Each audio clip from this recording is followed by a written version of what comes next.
পশ্চিমবঙ্গের শিল্পমহলে এক অভূতপূর্ব রূপান্তর লক্ষ্য করা যাচ্ছে।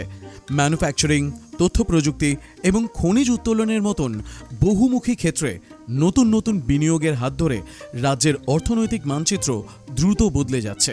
একদিকে যেমন ভারী শিল্পের সম্প্রসারণ ঘটছে, অন্যদিকে তেমনি গ্লোবাল টেকনোলজি ফার্মগুলির নজর কাড়ছে কলকাতা। পাশাপাশি খনিজ ক্ষেত্রে দেশের প্রথম সারির রাজ্যগুলির তালিকায় নিজেদের নাম লেখাতে চলেছে পশ্চিমবঙ্গ। এক নজরে দেখে নেওয়া যাক রাজ্যের বর্তমান শিল্প পরিস্থিতির 4 বড় খবর।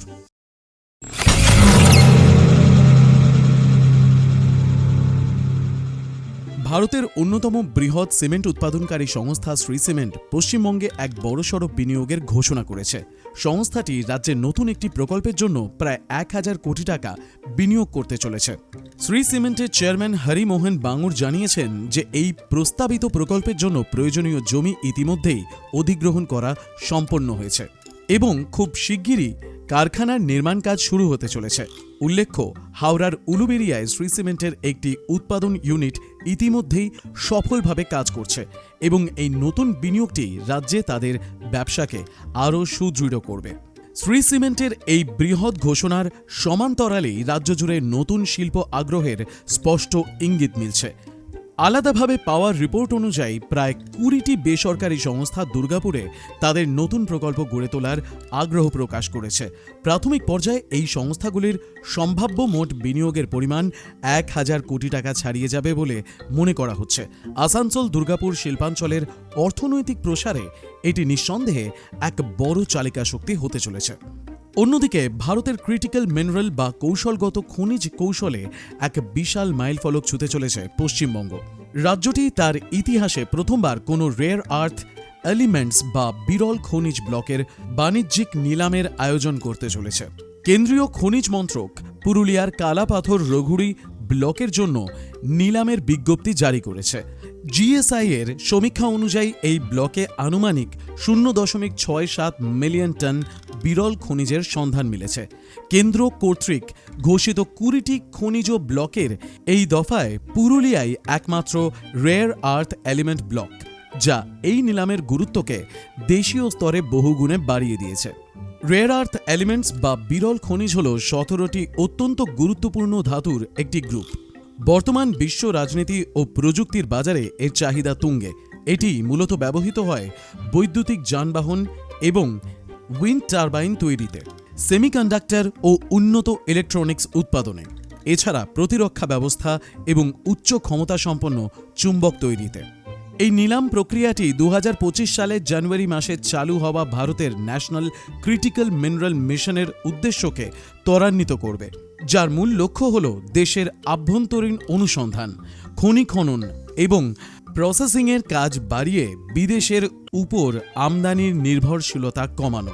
পুরুলিয়া ছাড়াও রাজ্যের বাঁকুড়া এবং দার্জিলিং জেলায় আরও রেয়ার আর্থ এলিমেন্ট অনুসন্ধানের কাজ পুরোদমে চলছে। অন্যদিকে বাঁকুড়ার শ্যাম স্টিলের নতুন কারখানার ভিত্তিপ্রস্তর স্থাপন অনুষ্ঠানে যোগ দিয়ে রাজ্যের নতুন শিল্পনীতির রূপরেখা স্পষ্ট করলেন মুখ্যমন্ত্রী শুভেন্দু অধিকারী।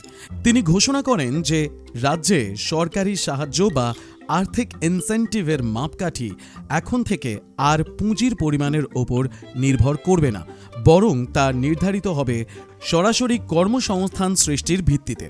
অনুষ্ঠানে বক্তব্য রাখতে গিয়ে মুখ্যমন্ত্রী সাফ জানান, সরকারি ইনসেন্টিভ বা সুযোগ সুবিধা আপনি কত টাকা বিনিয়োগ করছেন তার উপর নির্ভর করবে না, বরং নির্ভর করবে আপনি কত মানুষের কর্মসংস্থানের সুযোগ তৈরি করছেন তার উপর।